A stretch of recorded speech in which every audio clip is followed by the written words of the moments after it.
Bueno, buenas tardes. El día de hoy tengo el gusto de presentar al arquitecto Julio Peláez. El arquitecto Julio Peláez es arquitecto ambientalista, se graduó en la Universidad Veracruzana y durante su ejercicio profesional tuvo la experiencia también de ser escenógrafo y director de producción en series de televisión, en teatro y en cine. Y debido a eso, empezó a interesarse por los materiales naturales, como el bambú, y ahí fue en los 90 donde incursionó en la arquitectura sustentable y arquitectura ambientalista. Julio, preséntate, por favor. ¿Qué tal? Buenos días o tardes, quién sabe a qué hora vayan a sintonizarnos.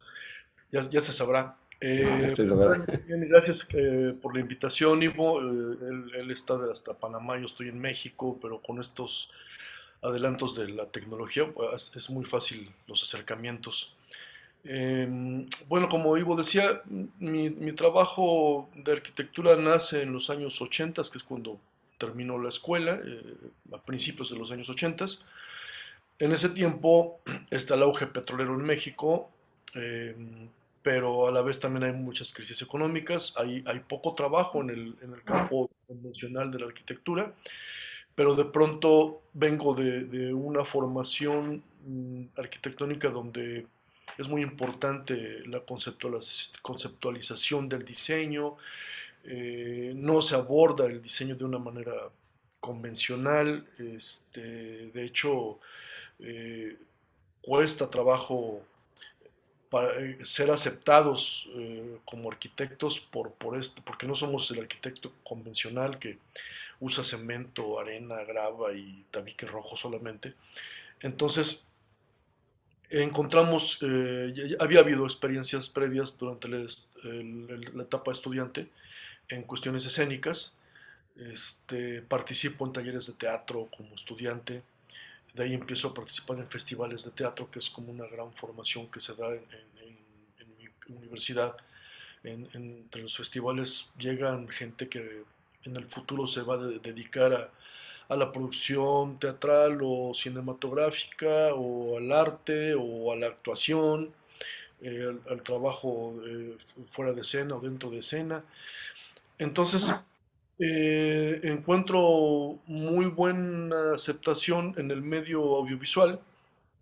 En esos años los sets los hacían personas que venían de artes plásticas, tal vez pintores de caballete o posiblemente gente muy hábil en la artesanía de la herrería, de la carpintería, pero no manejaban lo que es una metodología de diseño para manejar el espacio, las tres dimensiones, lo cual en la escuela de arquitectura, bueno, pues sí, sí, se aprende de una manera importante, se le dedica tiempo, se desarrolla y entonces encontramos muy buena cabida en esto y todos los primeros años de mi vida profesional prácticamente me dedico a diseñar sets y construir sets, ya sea como escenógrafo, a veces como ambientador, a veces como director de arte, a veces como coordinador del departamento de arte. Y voy pasando del teatro a la televisión regional, de ahí a la televisión nacional, ya comercial, también televisión nacional cultural, diferentes estaciones, canales, diferentes oportunidades. Y me toca participar en las primeras teleseries, los embriones de las actuales series que tenemos ahora en cadenas internacionales. Se comienzan a trabajar en Televisa en los 90s. Me tocó participar en la serie Tony Tijuana como escenógrafo o en Hora Marcada como coordinador del departamento de arte y después como director de arte algunos meses, algún tiempo. De ahí paso a hacer cinematografía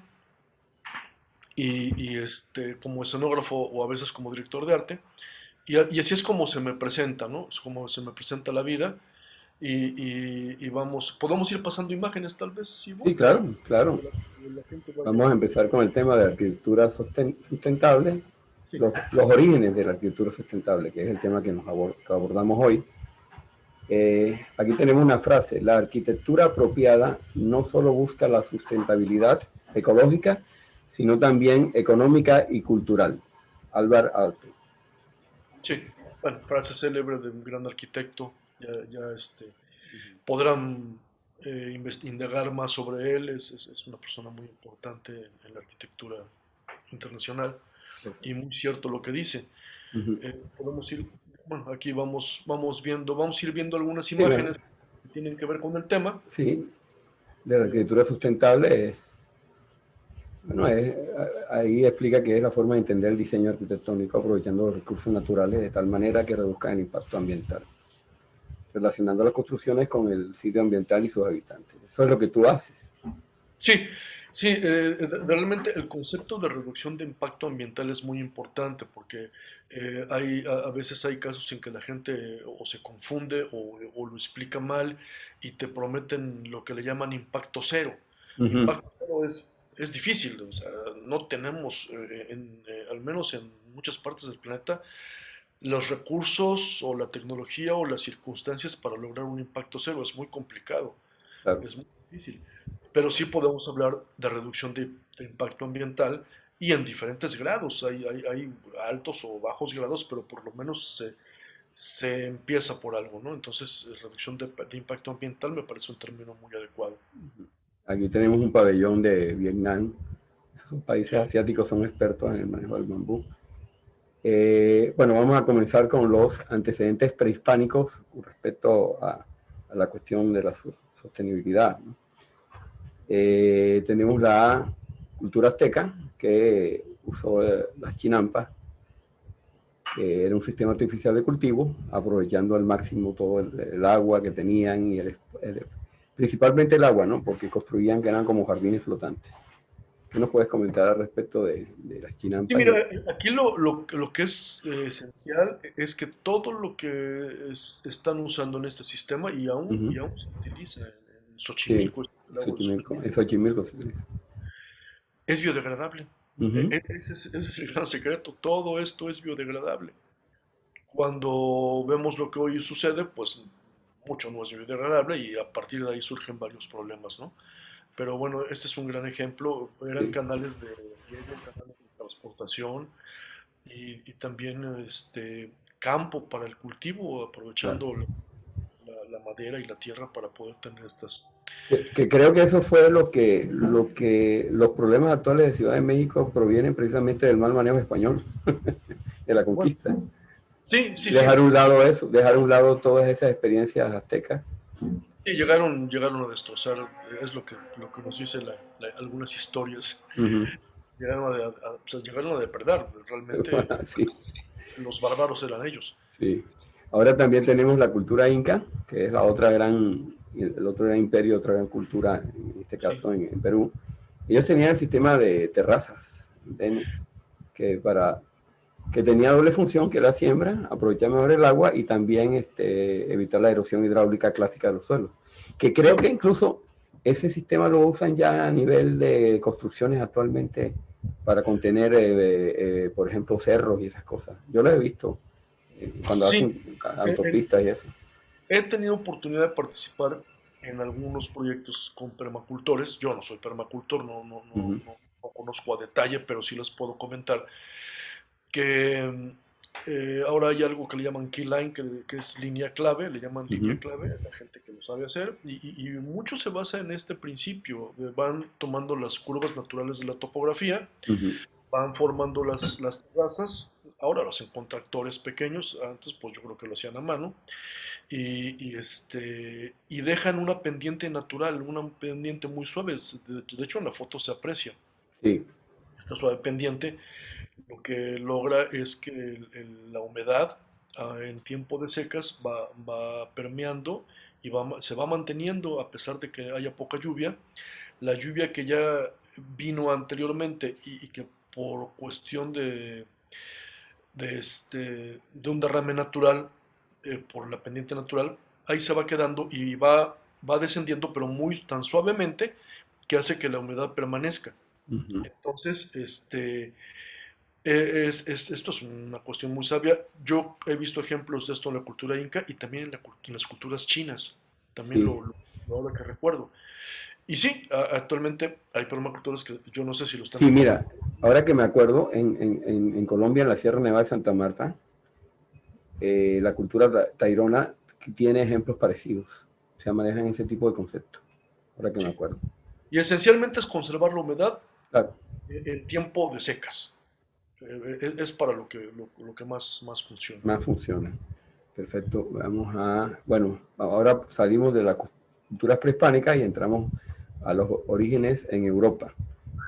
Lo primero es la revolución industrial. ¿Qué nos puedes comentar de la revolución industrial, Julio? Sí, sí, yo mismo te decía que era muy importante que platicáramos un poco de cuestiones de tener un soporte histórico para esta plática. Claro, para eso, para ver los orígenes de la sustentabilidad, ¿no? Sí, para que haya blanco tiene que haber negro. Si no hubiera todo esto, no estaríamos hablando, no tendríamos que estar hablando de Todos sustentabilidad. estaríamos en el reino de los cielos.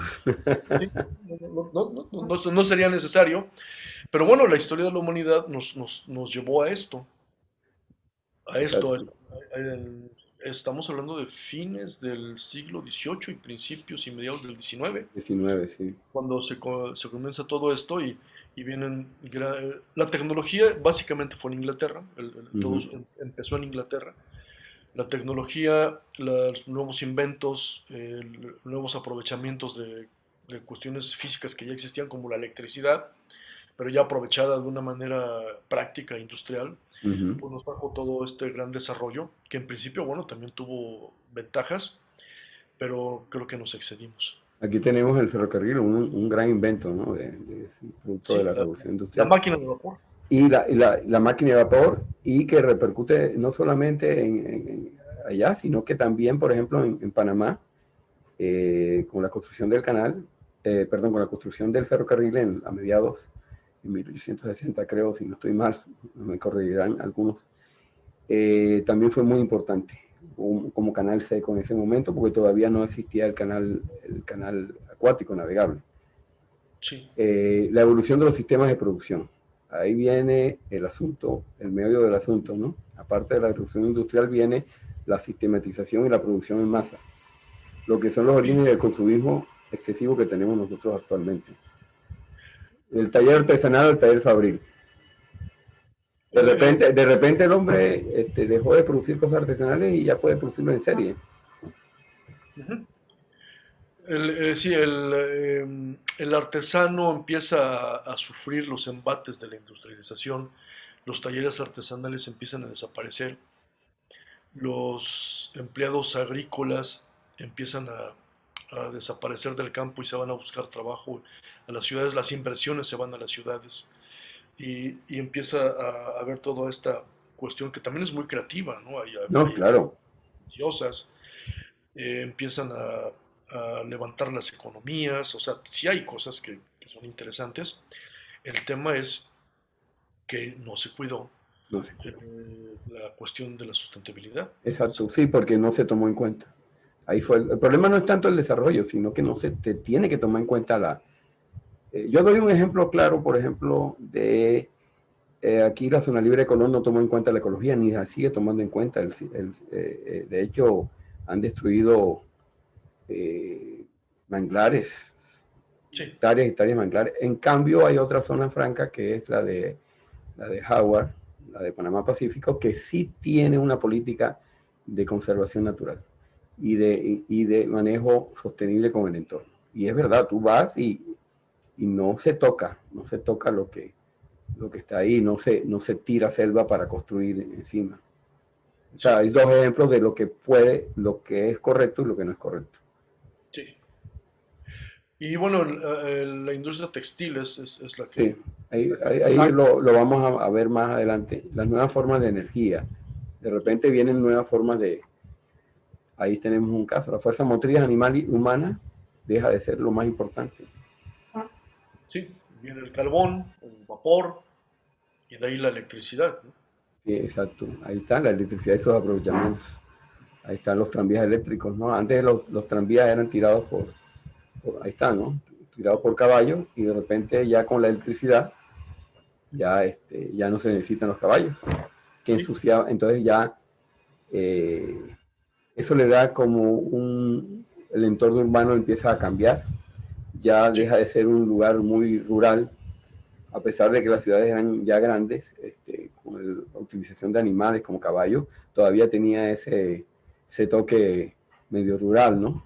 Y de es un repente, momento histórico de transición. transición, sí. Que fue que se evidenció más en los inicios del siglo XX, porque todavía en los inicios del siglo XX había caballos que arrastraban tranvías y cosas así.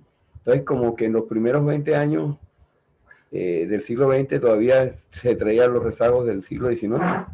Lo que nos está pasando ahora en el siglo XXI, que con los primeros 20 años traíamos los rezagos del siglo XX y ya con las pandemias nos vino a cambiar toda la historia.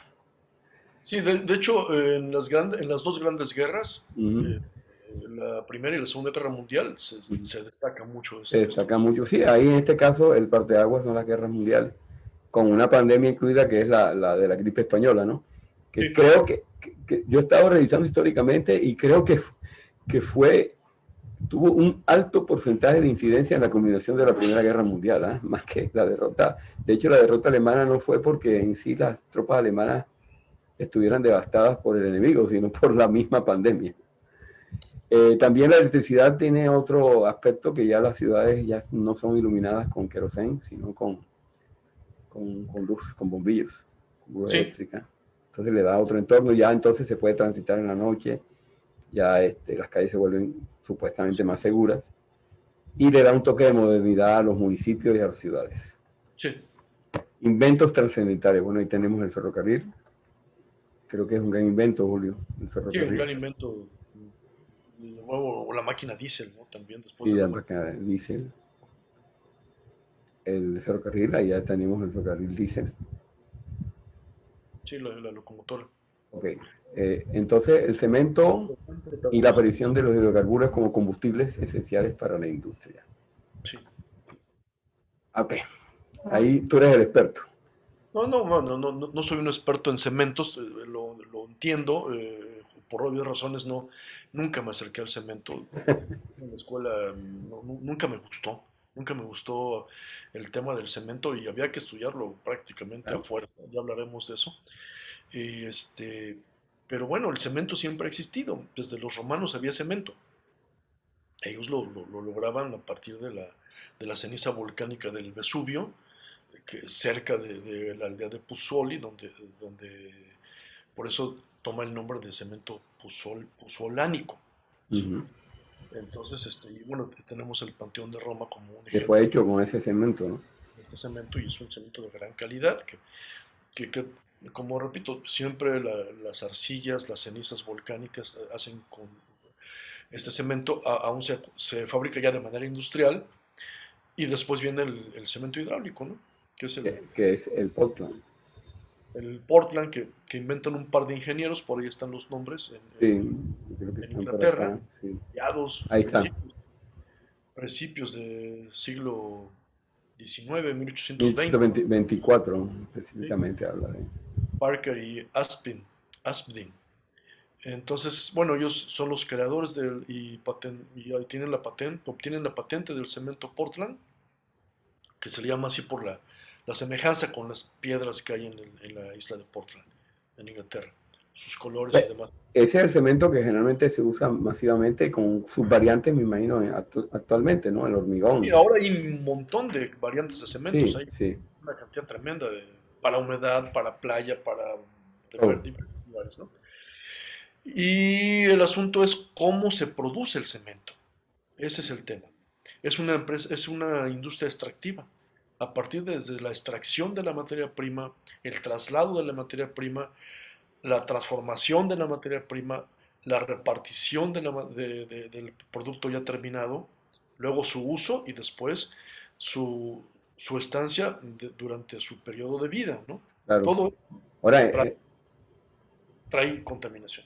trae contaminación porque yo me acuerdo cuando iba a Zona Libre de Colón por la carretera transísmica vieja, está, creo que cemento, que yo creo que lo compró Argo, Cemento Panamá, creo que es.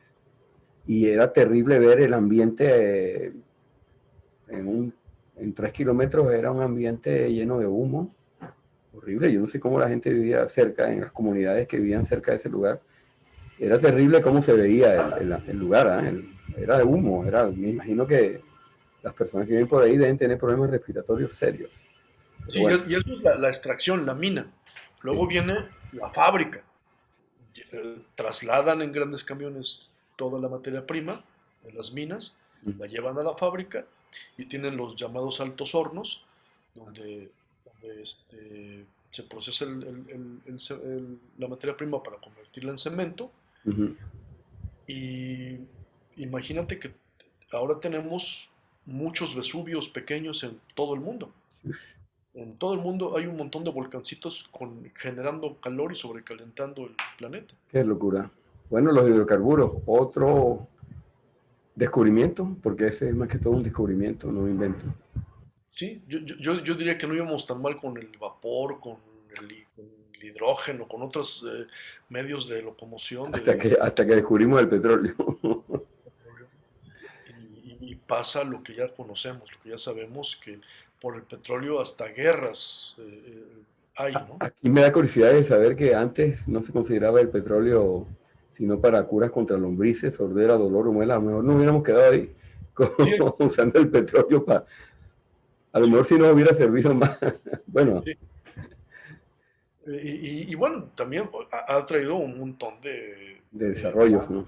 cosas, pero pienso yo que también fue un exceso, o sea, El mismo problema que caemos. El problema no es tanto el descubrimiento, el invento o el desarrollo tecnológico. El problema es el abuso, sin tener sí, en cuenta otras cosas. sí, y esencialmente nunca se pensó en que pudieran ser biodegradables, jamás se tocó ese Jamás, tema. jamás en esos tiempos. Bueno, aquí tenemos, ¿no?, el proceso en que antes, en el siglo XIX, se usaban las lámparas con aceite de ballena. Bueno, fíjate qué cosa, o sea, estaban destruyendo a la pobre ballena Sí, y saltamos, yo no sé, bueno, a lo mejor las ballenas se salvaron un poquito, ¿no? Moby Dick, por ejemplo, es el caso de la caza de ballena por eso mismo, porque usaban el aceite mucho para iluminar los poblados, los municipios de Inglaterra. ajá. Y de repente, bueno, caímos en el petróleo, salvamos a las ballenas, pero bueno, Sí, de todos modos la siguen matando. de todas maneras, sí. Bueno, Sí, bueno, entonces aquí es cuando empieza a explotarse masivamente el petróleo con un aventurero llamado Edwin Drake, que fue el primero en perforar un pozo y ahí es donde empieza el proceso en 1819 de producción masiva. sí, la tecnología y la ciencia empezaron a encontrarle usos Uh y es -huh. donde empieza toda la historia. Empezaron a encontrar que puede ser un combustible, que puede generar energía, que puede hacer más cosas que curar las lombrices, ¿no? Hay como la Coca-Cola que antes era servida para los gases en el siglo XIX Ajá. y le encontraron a otro modo, Sí, más para, hedónico, para, más lúdico y hedónico. para Que, preparar que... comidas. Bueno, seguimos. Bueno, también al comienzo por eso es que viene el concepto de barriles de petróleo, porque se usaban los barriles de whisky para guardar Sí, almacenar el petróleo y después ya se hizo los oleoductos, ¿no? y el barril tomó su buen camino, guardar whisky, y entonces ya había oleoductos. Oye, pero qué cosa, ¿no? La reutilización Sí, pues el ingenio aflora. aflora. Eh, Principio de automatización, ahí viene la parte de textil, Sí, la industria Julio, textil es el ejemplo por ejemplo. de la automatización. Uh -huh. Y bueno, tras de esto hay toda una industria del algodón y todo este tipo de cosas, ¿no? Sí, no. Pues aquí no, son los primeras manifestaciones de la automatización. Se hacen máquinas. Estas máquinas, la famosa máquina Singer, la máquina de coser que veo en la imagen, Buenísima, buenísima, tremenda máquina, tremenda pero máquina. me llama la atención que estas máquinas aún usaban fuerza motriz humana, es un gran Sí, ejemplo. no, de hecho, Julio, una vez mi esposa compró una y le viene y te vendían todavía creo, si no estoy mal, aparte que te venden con motor eléctrico, todavía te venden el mueble con el pedal. El pedal, sí, sí, Sí, sí. todavía te lo venden, o sea, Sí, todavía te lo venden, es como una tradición y es bonito, ¿no? Es bonito. como ligas de hule. No sé qué es lo que hace transmitir la fuerza. No sé, pero yo me Pedal. acuerdo. Todavía lo venden, todavía lo siguen vendiendo y la facilita de Singer es Sí, una sí. máquina que todavía casi es igualita a esa que está ahí. Sí, es muy, muy interesante como ejemplo de transición. Y tú sabes que los chinos hicieron su versión de Singer y Ah, también la venden. Bueno, la posguerra y los plásticos. Empieza el uso del plástico, empieza la gran desgracia humana, que es el uso de los plásticos. De repente se descubrió, bueno, viene de los hidrocarburos. sí. Eh, y empieza, después de la posguerra, el desarrollo de la industria de los plásticos. Bueno, de hecho, hay muchos materiales diferentes, ¿no? Sí, Al final, silicona, teflón, pero en realidad lo que más se desarrolla o lo que más masivamente por la multiplicidad de usos que tiene, de utilización, es el plástico. Porque al final los plásticos es eso, las variantes, ya sea en poliestireno, en PVC, en policrotomato, en vinil, en, en poliéster, el famoso poliéster, que se usa mucho para la industria textil. Pues es lo que se, es sí, lo a que, finales de los 50 y principios de los 60 se descubren muchas maneras de aprovechar los plásticos. Se encuentran nuevas versiones y nuevos usos. En la tecnología del molde, todo es en molde y todo es repite y molde, repite y repite. repite, ¿no? Y se abaratan No costos. está mal, como medio de producción no está mal, el molde se usa desde O casi el sea, adobe. caemos en lo mismo. El problema no es el desarrollo, sino no tener en cuenta la ecología, el entorno que estamos viviendo. Entonces ahí vienen los problemas como eso. Sí, Y que en el mar se depositan todas esas botellas. Porque todo el sí. mundo tira, si la tiras al río, termina en el mar. Si la tiras en la playa, termina en el mar. O sea, siempre el pobre mar. Y No se el puede. mar es el principal productor de oxígeno Sí, imagínate. del Entonces planeta. yo me acuerdo de un documental que había una parte en plena mitad del Océano Pacífico que era un mar de basura. O sea, por Ay, las ya. corrientes, no me acuerdo cuál es el lugar, pero en pleno centro del Pacífico, del Océano Pacífico, hay una zona que son kilómetros y kilómetros y kilómetros y miles de kilómetros de que hay pura basura ahí. Ya son islas de plástico. Son miles de plásticos, sí. Entonces, aquí está el problema. Bueno, aquí viene, de repente el ingenio humano dice, bueno, pero yo puedo usar todo ese plástico para fabricar cosas y ya no contamino tanto el ambiente. Entonces ya vemos que, por ejemplo, Adidas dice que para el año 2024 todo su materia prima va a ser reciclado de las botellas de agua, de PET, y que ya no vas a usar poliéster virgen. Sí, ¿Qué opinas de esto? O sea, en apariencia parece muy ecológico, pero ¿qué opinas yo de creo esto? que hay una trampa y hay cosas pendientes. Primero, yo me preguntaría si están usando el residuo de PET porque quieren ayudar al planeta o porque el insumo es prácticamente gratis. Yo creo.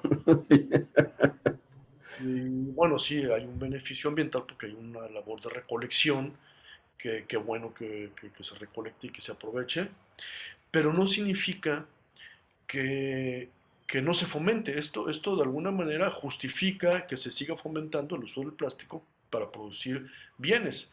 Claro. No significa que ese zapato tenis que aquí vemos lindo y nuevo vaya a envejecer, y cuando envejece sigue siendo un material que no es biodegradable y que seguramente vuelve a ir a parar al mar. Sí, exacto. Entonces, es lo que yo no acuso, simplemente me hago esas preguntas. O quizá la recolección ya es una nueva forma de recopilar, hacer dinero. Sí, No sé, sí, como que le encontraron la basura siempre ha sido un gran sí, negocio, un eso, gran negocio, exacto. Eso materiales siempre ha sido. generan imperios. Ok, aquí tenemos la ley de obsolencia programada. Obsolescencia, obsolescencia. Programada. ¿Qué es la ley de obsolencia programada, Julio? Bueno, aquí lo dice claramente, es la manera de programar el periodo de vida útil de un objeto fabricado industrialmente, a modo de que su caducidad esté perfectamente definida y aunque pudiera haber sido más duradero, no lo sea, con el único fin de que la gente lo tire y compre otro. Básicamente de eso se trata. Y no es accidental, esto perfectamente. Perfectamente, o sea, eso es parte de la industria, eso es parte de los objetivos de la industria. Crear un consumismo, o sea, hacer productos que no duren mucho para que tú tengas que estar comprando permanentemente. O sea, Las escuelas de diseño industrial estudian muy claro este fenómeno. Hay gente, sí, sí, sí, claro, exacto. tiene mucho que ver con la carrera de diseño industrial. Sí, tiene que ver mucho. Bueno, tú ya lo viste, ¿cuál es el verdadero fin de la obsolescencia programada? ¿No? O sea, el lucro económico de forma Sí, exclusiva. Ya, eso la básicamente. comentaste, por eso. Ahí, Sí, ahí, ahí yo pregunto, ¿la laptop cuánto tiempo durará? Yo te doy un ejemplo. Yo le compré una laptop Lenovo pensando que iba a durar por lo menos 5 añitos y no duró ni 2. sí, no. Por ejemplo, con Apple, tú tienes una máquina y está muy bien la máquina, pero los programas que vienen nuevos, También así te los regalan, pero ya no tienen la no, capacidad de la no máquina. tiene la Entonces, capacidad de la máquina, entonces tienes que comprar una máquina nueva. ya te sirve solo para ver fotos y checar tu correo. Y ya, Ya y está. no puedes hacer nada. Es parte de la obsolescencia programada. Bueno, a ver, empezamos a entrar en otra cosa muy interesante que tiene que ver con los planes de estudio en nuestras escuelas de arquitectura y la generación del conocimiento. Sí, sí, prácticamente es pues el punto tal vez ya final de esta plática. Uh -huh. Mm, les comento un poco de cómo fue mi vida de estudiante. Uh -huh. Este, Estamos en universidades donde también consumimos el conocimiento generado en otros puntos del planeta, en otras universidades, en otros países, que no está mal, vale la pena, y nos forman para consumir ese conocimiento, pero no nos forman para generarlo. Ok. Ese es el tema básicamente. Nos forman para ser unos consumidores también hasta del conocimiento, Uh -huh. y eso significa prepararnos para ser consumidores de la tecnología. Ok. Y conocimiento, tecnología van de la mano. Entonces, ejemplo, o sea, el cemento Portland. El Okay. cemento Portland se genera donde ya sabemos, en Inglaterra, por eso es importante este tema. Y y se nos enseña desde los primeros grados a que la arquitectura se construye con cemento. No hay No otra hay manera. otra. Es un ejemplo clarito de cómo te están programando el conocimiento para eso. Sí, Y para volverte un consumidor, yo le comento un receptor de conocimiento más no un generador de contenido y conocimiento. exactamente. Cuando las universidades, yo creo que su esencia es esa, es también generar conocimiento, ¿no? La investigación. Entonces Sí, no hay claro. planes de investigación Ujú. y eso no facilita el hecho de que se pueda generar cosas creativas, incluso a partir de ideas del estudiante y de ideas de profesores, que haya un proceso de investigativo, un proceso de generación de contenido y cosas nuevas. O sea, nada más nos programan a eso lo que hay en el mercado y tienes que aprenderte bien las recetas, tienes que aprenderte bien los softwares técnicos de cómo vas a hacer. Por ejemplo, yo me acuerdo en el programa pasado que estaba hablando con el arquitecto César Mancilla de los rendeos, ¿no? Entonces, no, es que ya para qué haces maquetas si ya está el rendeo.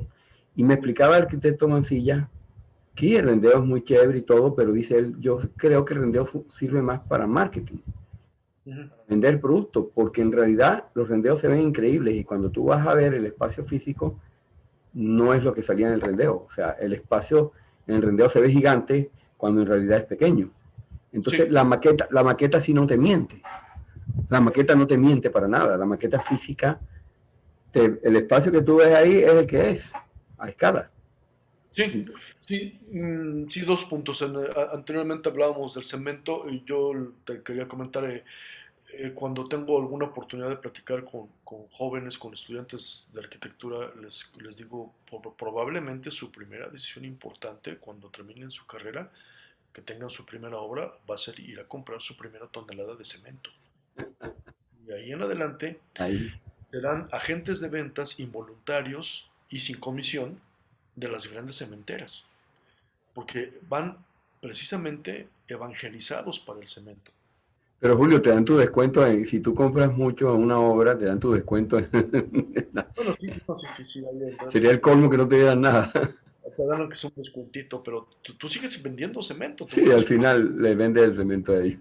como el médico que se dedica a vender medicina de patente y Sí, pues y para eso sí que los visitadores médicos van, entonces por eso, bueno, no quiero entrar en ese tema porque ya, sí, pero bueno, el asunto es que nuestras universidades, no solo arquitectura, pero es de la que puedo hablar, claro, están orientadas para eso, también para consumir conocimiento, sí, tecnología, sí, me parece que vienen de ese conocimiento generado en otros lugares, ¿no? correcto. En vez de haber procesos investigativos propios, que originemos productos propios. Sí, Y que yo pienso que podríamos hacerlo. ¿Por no, qué no? sí, de hecho sí, sí, No, yo no le, o sea, si te hablas de robótica, bueno, yo lo puedo entender, ¿no? Pero si estamos hablando de generar un tipo de cemento especial o un tipo de material especial, yo creo que, a ver, si tenemos cuestiones naturales como el bambú, pues aquí en Panamá, en México, en toda América Latina, ¿por qué no usarlo? ¿Por qué no generar técnicas novedosas de utilización? Eso sería generar contenido y generar conocimiento. sí, de hecho la gente lo está haciendo, la gente lo está haciendo obviamente fuera de las escuelas, en lo general fuera de las Aquí escuelas. tenemos otra frase de Álvaro Alto. La arquitectura moderna no significa el uso de nuevos materiales, sino utilizar los materiales existenciales en una forma más existenciales, no existentes, no el cemento nada más, existenciales, o sea, lo que la naturaleza nos brinda. Sí, sí, sí, en este caso también yo podría agregar que se trata de en donde fueres, haz lo que vieres, como Claro, dice el dicho, y vas a encontrarte actualmente en el medio común tanto materiales naturales como también materiales artificiales, como claro. el tema de las botellas, que de pronto también puedes Sí, aprovechar no, algunos. no, sí, se puede aprovechar. Sí, claro que se puede aprovechar porque si tú agarras las botellas y las pones y le haces un vaciado, son estructuras que pueden soportar cargas, ¿no? Pienso yo, ¿no? No sé, no soy experto, pero creo que se puede hacer algo. A ver, entramos, ya terminamos el tema en sí, de todos los antecedentes y todo el origen de todo el proceso de arquitectura y vamos a entrar un poco a tu experiencia personal en diseño de producción, escenografías y todo eso. Sí, Aquí de películas exclusivamente, porque no vamos a hablar de teatro ni eso, sino de las películas que tú más o menos abordaste y de las cuales hay unas muy conocidas. sí, Cabeza de Vaca es súper conocida. Bueno, mucha gente dirá, no, es sí, conocida, este pero fue es mi, una, es una, es una película importante que aborda sí, la cuestión prehispánica y la conquista española. sí, es la historia, es muy interesante, es un libro de aventuras prácticamente. Fue mi primer largometraje como escenógrafo de cine. Ahí está, esa estructura que está ahí, la hiciste tú. Sí, yo la construí, la diseñamos junto con todo el departamento de arte, porque era un departamento de arte muy creativo, donde Uh -huh. éramos 6 7 personas haciendo trabajo de diseño, y yo fui uno de ellos, había un director de arte, José Luis Aguilar, había otros, Ángeles Martínez, que era la directora de ambientación, y yo dirigía escenografía, y entre los tres, junto con varios amigos más, diseñadores y constructores, íbamos creando los sets. También en complicidad con el fotógrafo, con el director de escena, que también era el escritor, Echevarría. Sí, Echeverría. Nicolás Es- Echeverría. Eche- Aquí también vemos unos en palafitos, en una sí, laguna, eso es estalactita, perdón, no es estalactita, palafitos, ¿no? Eso lo hiciste tú también con el cuerpo de sí, producción. bueno, lo construimos junto con artesanos de Nayarit, Uh -huh. México. Estos son los canales de la Tobara, cerca, cerca de San Blas, Nayarit. Uh -huh. Y bueno, fue mi única y primera construcción en el agua, que fue muy interesante. Son, Sí. son troncos de madera de la región, hincados en el barro, en la arcilla que está abajo del agua. Ah, Me acuerdo que nuestros constructores pues eran pescadores realmente, ¿no? sí. Y pilotos de sus lanchas, de sus balsas. Fue muy interesante porque todo el traslado de materiales, todos los elementos de construcción, el personal, pues íbamos en lanchas a construir y trabajar. y entre nadando y caminando se hacían las cosas. Y Sí, fue un set muy, muy, sí, muy sí. interesante.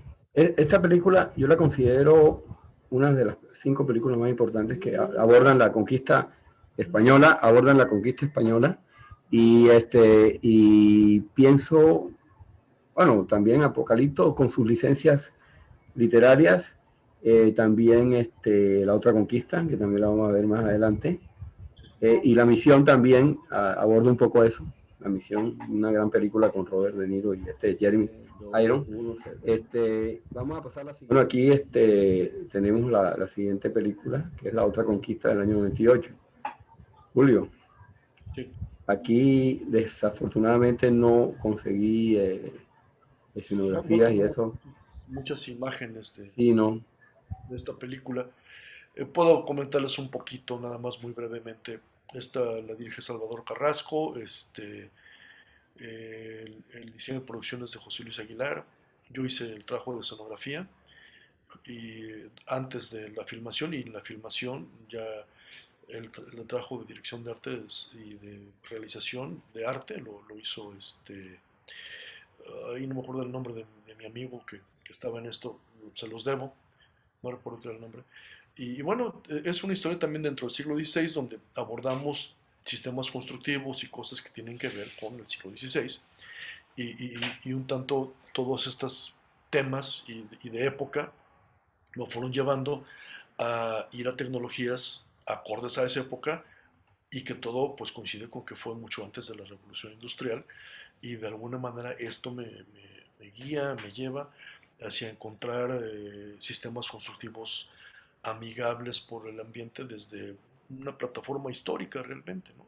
Y por eso es que de ahí me encuentro con el bambú, las arcillas, las Sí, no, piedras. ya entiendo por qué tu cambio de viraje con respecto a eso, porque es que ya estuviste en contacto con las materias que la naturaleza te daba, ¿no? Y de una manera un tanto accidental, si tú quieres, Sí, pero bueno, no. sí, pero encontraste tu camino. Aquí tenemos esta película, yo sí creo acordarme de que Miguel Sabido, que es un dramaturgo, ¿no? Sí, Mexicano, sí, sí. él Buen todavía director. está vivo, Miguel Sí. Sabido ya murió. No, Sabido vive, el maestro Ah, Sabido vive. y sí me acuerdo yo ya Es no, un, yo no estaba en México, pero sí me acuerdo de que supe de sí, que él hizo mucho trabajo en Televisa. Esta producción la hizo junto con su casa productora que es Quinto Sol uh-huh. y Lichina, lo apoyó también. Y fui como director de arte. Es una historia muy interesante donde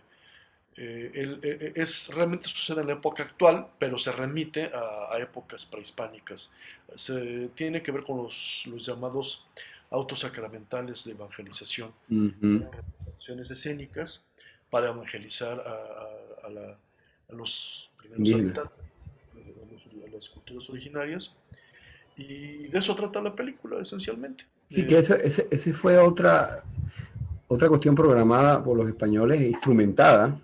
Sí, Yo me acuerdo que una vez yo vi, era muy típico ver una cruz con la cara de Jesús en el ujú, medio. O sea, no el cruz, no la figura de Cristo crucificada, sino la cara. Entonces sí, yo decía, yo le pregunté a alguien una vez, ¿por qué eso? Dice, porque así se asemejaba a los monumentos prehispánicos, ajá. para que el indígena pudiera hacer una transición mental hacia el nuevo orden religioso o la nueva creencia. Sí, siempre buscaban íconos Íconos que pudieran hacer la transición. sí, sí. Y me imagino que esto también fue un proceso también parecido en el cuento de la evangelización, ¿no? O sea, crear este tipo de adoctrinamientos, ¿no? Sí, el Que auto es fue, para eso.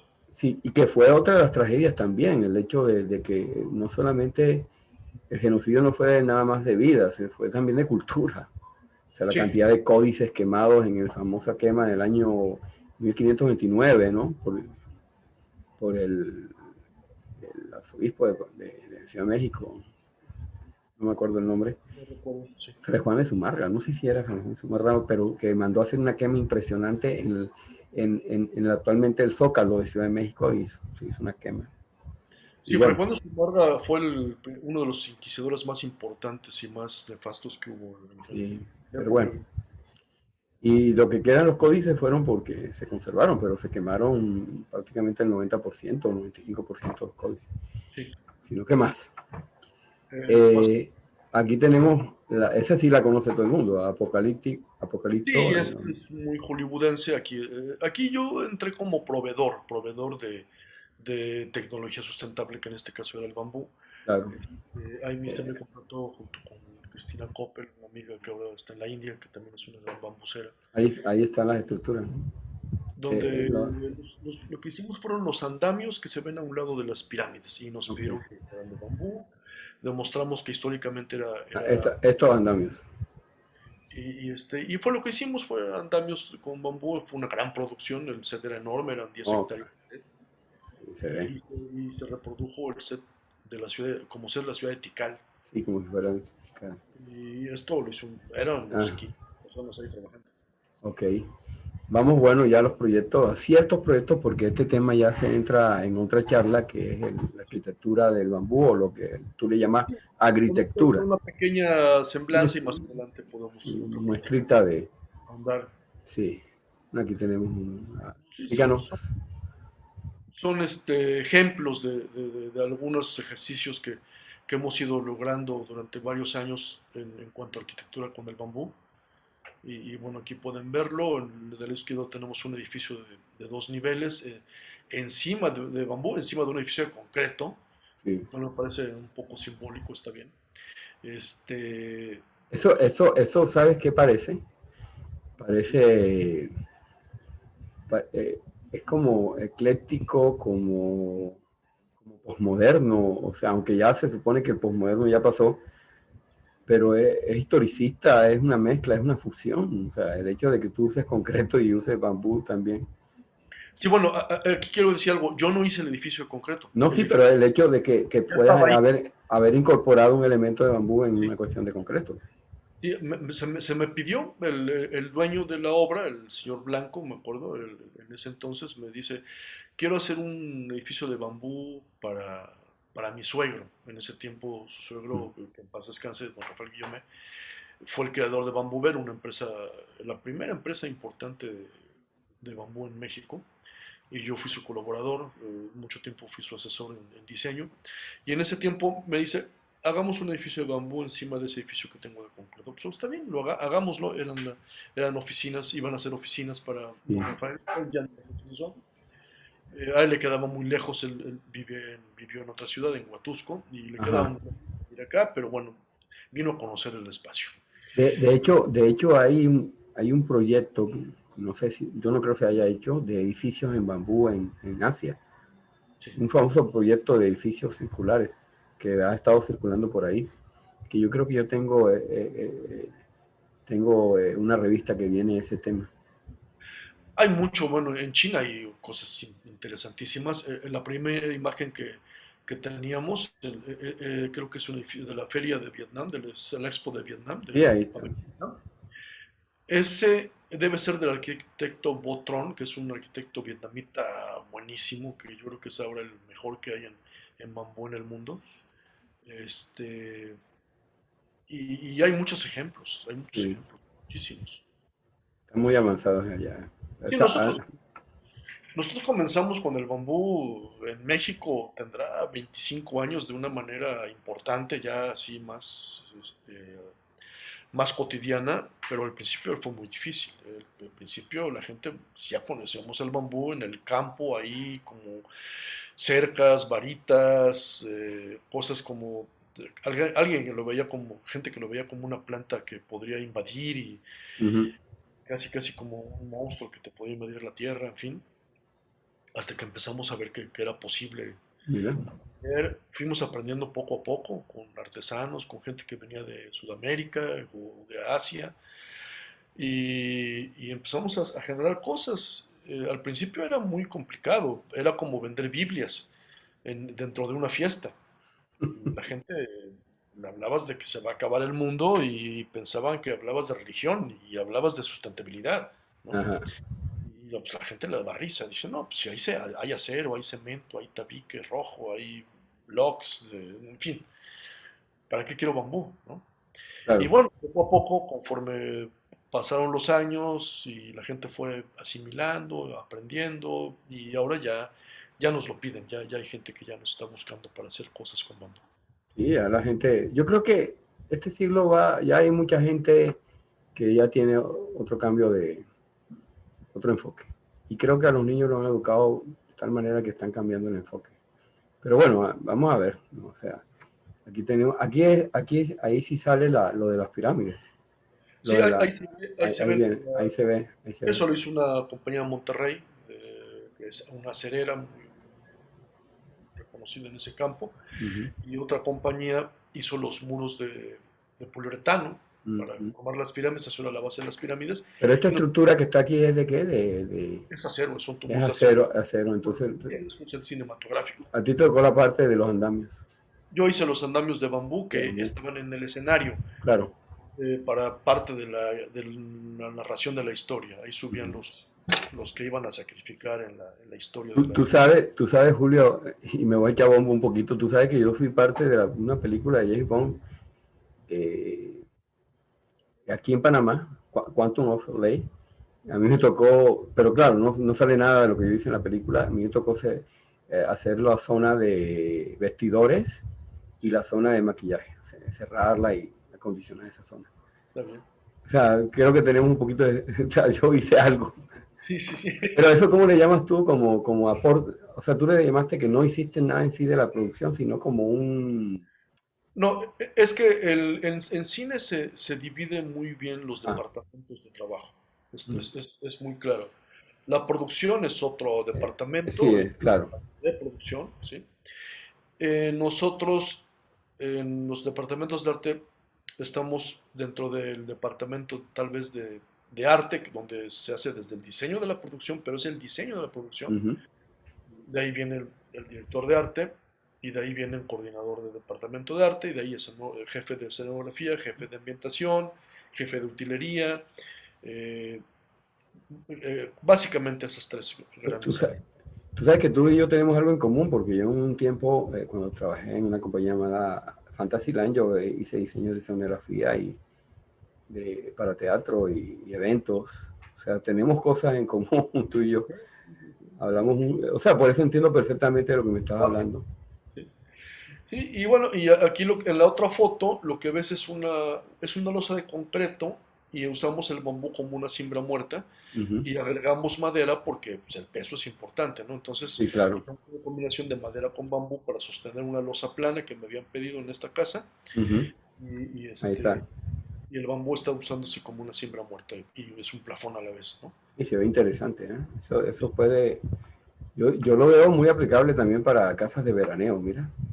Sí, sí, sí, térmicamente es muy útil. Térmicamente, porque es que el concreto no es nada térmico, es terrible el concreto. Cuando le pega el sol, perfectamente retiene calor durante horas. Tú puedes estar a las 10 de la noche y todavía tocas la pared y sientes el calor.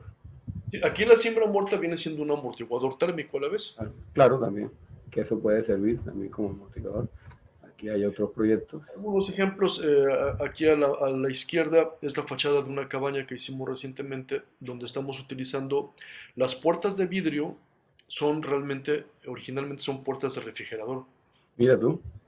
de los refrigeradores de las tiendas de conveniencia donde venden refrescos, las sodas que le llaman ustedes. Eh, Entonces aprovechamos estas puertas de frigorífico, Mira tú. tienen vidrio templado. Ah, Sería carísimo comprar un vidrio un templado vidrio solo. templado. Exacto.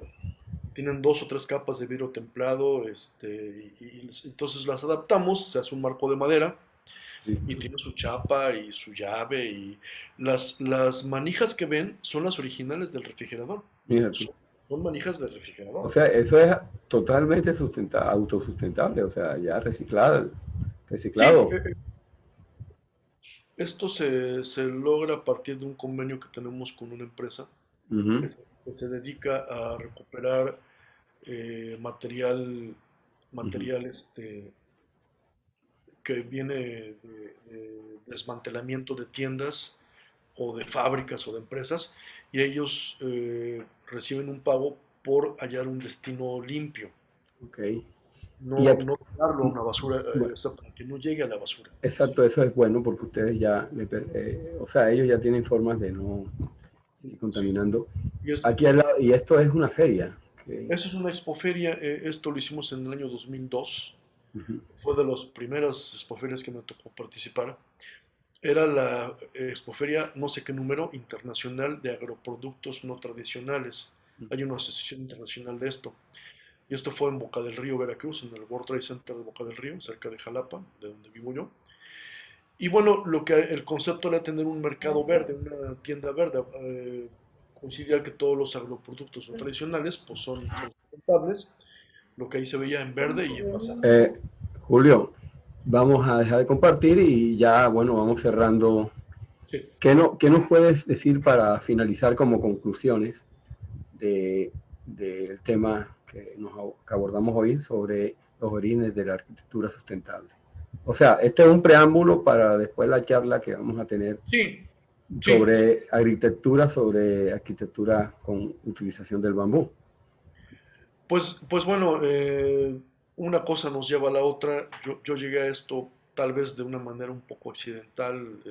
Empecé haciendo sets para medios, y para cine, teatro, televisión y las historias me fueron llevando a otros materiales, a otras técnicas que comúnmente no aprendemos en la escuela de arquitectura, pero bueno, sí aprendemos la metodología y esto nos lleva a poder a desarrollar habilidades con otras técnicas y otros materiales, otros artesanos, aprender fuera del aula, eso es muy importante, como Iván Illich lo sostiene, él plantea, por ahí les sugiero que lean a Iván Illich, él sostiene que hay que desescolarizar la educación. Entonces, un poco uno se enfrenta a esta posibilidad o se introduce en esta posibilidad cuando logras salir de la escuela y te dicen, ahora sí haz lo que quieras, ya no tienes la atadura de la academia. Y eso es un poco lo que me llevó a lograr este tipo. Este, sí, bueno, interesante. En Panamá creo que hay dos haciendas, dos empresas, más que todo haciendas, que manejan bambú, pero tengo entendido que, por ejemplo, hay una empresa colombiana que está incursionando aquí en Panamá y Sí, está haciendo cosas, porque aquí hay guagua, sí, que es muy fuerte y se usa mucho en sí, Colombia. sí, sí, es la que más se utiliza. Entonces parece que hay creo que hay esa especie de guagua, que es Sí, la más resistente, y están haciendo cosas. Aún así no se ha generalizado todavía. No sé en realidad, tal vez por la falta de costumbre, la gente está acostumbrada a la venta de materiales, de los materiales normales, típicos, que se usan. Lo que sí es bueno es que usan sí, piedras volcánicas que hay en ciertas zonas, como la de Antón, el Valle de Antón, como en Boquete, en Volcán, en Chiriquí. Se usa esa piedra y usa mucho para revestimiento en muros, incluso en las propias casas, y eso es bueno, usar la piedra que tenemos ahí, que es volcánica. Pero todavía el bambú no he visto un uso así muy intenso, pero puede ser que en una década empiece a haber un uso más masivo de eso y haya cosas, incluso tú posiblemente a lo mejor te puedas salir contratos aquí y puedas hacer desarrollos aquí del bambú, teniendo en cuenta que de todas maneras estamos parte del mismo continente y puede ser que tengas ese tipo de trabajo. sí, el camino está con la gente, con las Uh -huh. universidades, Sí, tienen claro, hay que hablar con las universidades. un momento, ¿no? Y yo creo que se va a lograr, se va a dar. Decía Sí, Dios en persona, pero es, yo puedo ponerte en contacto con arquitectos de la Universidad de Panamá, a lo mejor puedes dar unas charlas sobre sí, con todo gusto, claro, sí. entonces, bueno, oye, te agradezco mucho tu participación, muy interesante este preámbulo sobre la arquitectura con bambú Sí, y mucho conocimiento, tienes mucha experiencia y es valioso lo que aportas a la humanidad, porque aparte estás haciendo algo sustentable que ayuda a salvar la ecología del planeta y el problema del calentamiento global y todo ese tipo de cosas. Tú estás consono con ese discurso sí. y eso es muy bueno, que manejes un discurso integral, honesto y serio. Y te felicito por tu abordaje sobre el problema y sobre tu compromiso. Pues gracias, gracias por todo y gracias por invitarme y cualquier cosa, estamos aquí ah, en la mejor disposición de estar con ustedes. Bueno, gracias Julio. Les agradezco mucho a todos que hayan estado con nosotros y les anunciaremos en la próxima semana cuál será la charla del próximo sábado. Gracias. Hasta luego. Buen día.